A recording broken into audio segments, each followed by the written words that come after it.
তুমি কাকে নিয়ে এসেছো? এটা আমার বিয়ে করা বউ। এটা বউ মানে আমি তো তোমার বউ, তাহলে এটা তোমার বউ কি করে হয়? চুপ, একদম চুপ। তোকে অনেক দিন হয়েছে বিয়ে করছি, আজ পর্যন্ত একটা সন্তানের মুখ দেখাতে পারলি না। মুখ পুরি কোথাকার, তাই আমি শিকালীকে বিয়ে করেছি।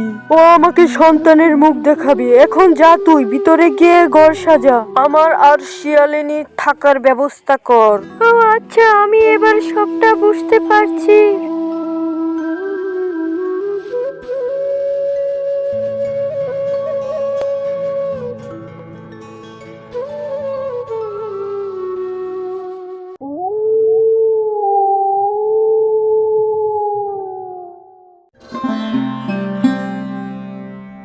পাগলা, ও কেন এসেছে এই ঘরে?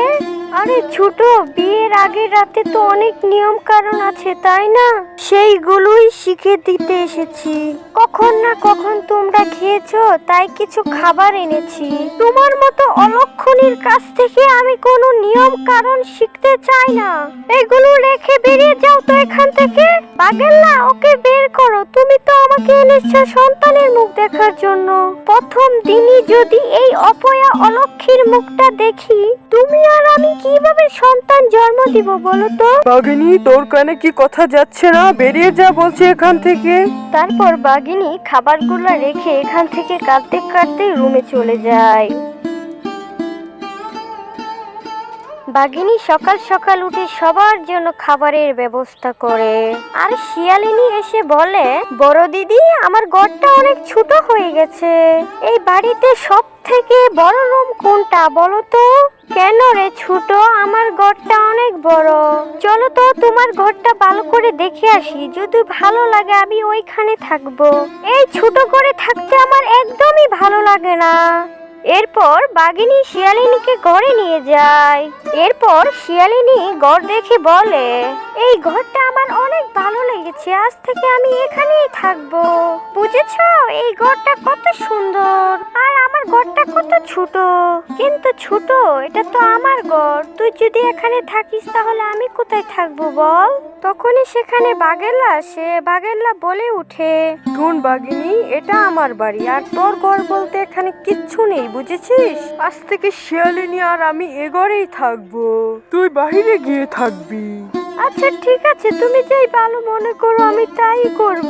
বাঘেলার এই ধরনের কথা শুনে বাঘিনী অনেক কষ্ট পায়। এসব কথা শুনে বাঘিনী বাহিরে চলে যায়। সব কষ্ট মুখ বুঝে সহ্য করে নেয়, কাউকে কিছুই বলে না। এভাবেই দিন কাটতে থাকে। এরপর একদিন, এই ঘরগুলো এত নোংরা কেন? সারাদিন বসে বসে খালি খাবার খাবি, এই জন্য তোকে এই বাড়িতে রেখেছি। আমার স্বামী কত কষ্ট করে রোজগার করে, আর তুমি শুধু বসে বসে গিলো, তাই না? বুঝলি ছোট, আমি আজকে অনেক অসুস্থ, তাই কিছু করতে পারিনি।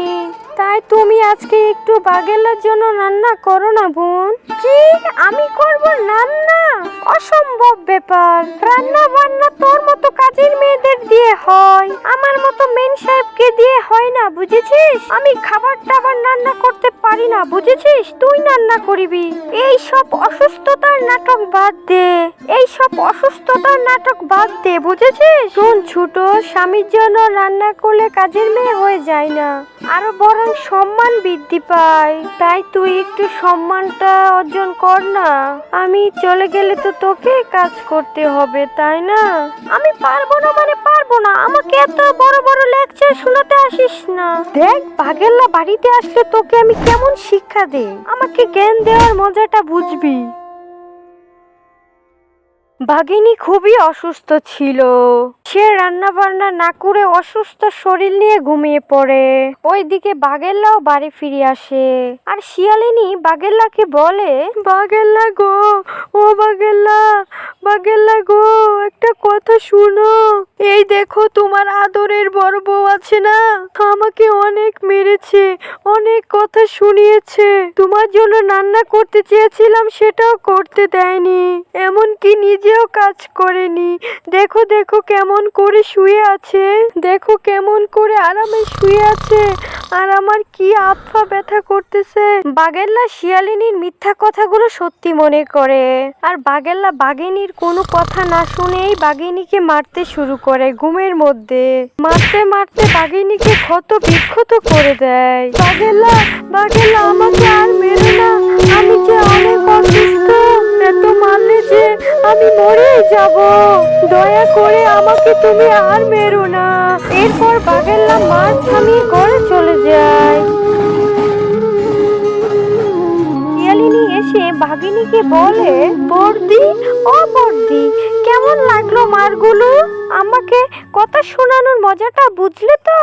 আমাকে এসেছে জ্ঞান দিতে যত সব। এই বলে শিয়ালিনী এখান থেকে চলে যায়, আর এদিকে বাঘিনী সারা রাত কেঁদে রাত পার করে। এইভাবে বেশ কিছুদিন কেটে যায়। বর্দি, আমার মাথাটা খুব ব্যথা করছে, কড়া করে এক কাপ চা করে দাও তো। বাঘিনী অন্য কাজ করছিল দেখে শিয়ালিনীর কথা শুনতে পায়নি। কিছুক্ষণ সময় পার হওয়ার পর শিয়ালিনী রেগে এসে বাঘিনীকে মারতে শুরু করে। বাঘিনী কোনো রকমে সেখান থেকে ঘরে যায়। এদিকে কাজ শেষ করে বাগেল্লা ঘরে আসে। জানো বাগেল্লা, আজকে বাঘিনীর কাছে চা চেয়েছিলাম, আমাকে চা না দিয়ে লাঠি দিয়ে পিটা করেছে, আর বলে নিজে চা বানিয়ে খেতে পারিস না, আমাকে কেন বলিস। আবারও বাগেল্লা সত্যি মিথ্যা যাচাই না করে আবার বাঘিনীকে মারে, আর এদিকে বাঘিনী সব সহ্য করে। বাগেল্লা, তুমি আমাকে যতই মারো না কেন, আমি এই বাড়ি ছেড়ে কোথাও যাব না। তুমি আমাকে নাই ভালোবাসলে, আমি তো তোমাকে ভালোবাসি বাগেল্লা। এই বাড়িতে থাকলে তবুও তো আমি তোমার মুখটা দেখতে পারবো বাগেল্লা। এইভাবে বেশ কয়েকদিন কেটে যায়। একদিন বাগেল্লা শিয়ালিনীকে বলল, আচ্ছা তো শিয়ালিনী, তোমাকে তো অনেক দিন হয়েছে আমি বিয়ে করেছি, এখনো তুমি একটা সন্তান জন্ম দিতে পারছো না, মানেটা কি? হ্যাঁ, তুমি কি বড় বউয়ের মতো হবে নাকি আবার? শোনো বাগেল্লা, শুধু যে আমার সমস্যা আছে তাই না, তোমারও তো সমস্যা থাকতে পারে। এখন ডিজিটাল যুগ, যে কোনো সমস্যা পরীক্ষা করলে বেরিয়ে যাবে। চলো বাগেল্লা, আমরা বৈদ্যর কাছে যাই।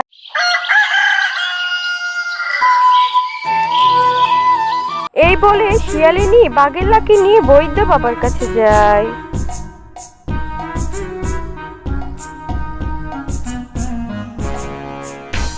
বৈদ্য বাবা দুজনকে দেখে বলে, বৈদ্য বাবা দেখে বলে, সমস্যা বাগেল্লার, বাগেল্লা কখনো বাবা হতে পারবে না।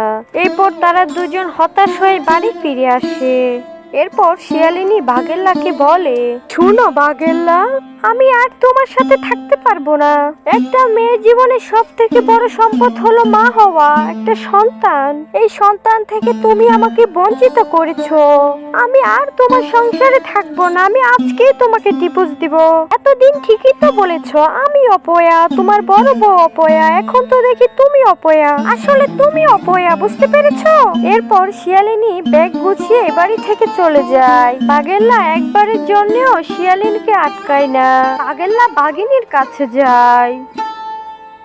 বাঘিনী, শিয়ালিনী তো আমাকে ছেড়ে চলে গেছে, এখন তুমিও আমাকে ছেড়ে চলে যাও। না বাগেল্লা, আমি তোমাকে ছেড়ে কোথাও যাব না। আমরা সন্তান জন্ম দিতে পারবো না তো কি হয়েছে বলো? অনাথ আশ্রম থেকে আমরা একটা বাচ্চা এনে আমরা নিজের মতো বড় করব। আমি ভুল বুঝে তোমাকে অনেক কষ্ট দিয়েছি বাঘিনী, তারপরও তুমি আমার সাথে থাকবে। আমাকে তুমি মাফ করে দাও বাঘিনী, আমি বুঝতে পারিনি। তোমাকে ক্ষমা চাইতে হবে না বাগেল্লা, আমি তোমার সব অন্যায় ভুলে গেছি। চলো আমরা অনাথ আশ্রম থেকে একটা সুন্দর বাচ্চা এনে আমাদের নিজের মতো মানুষ করি।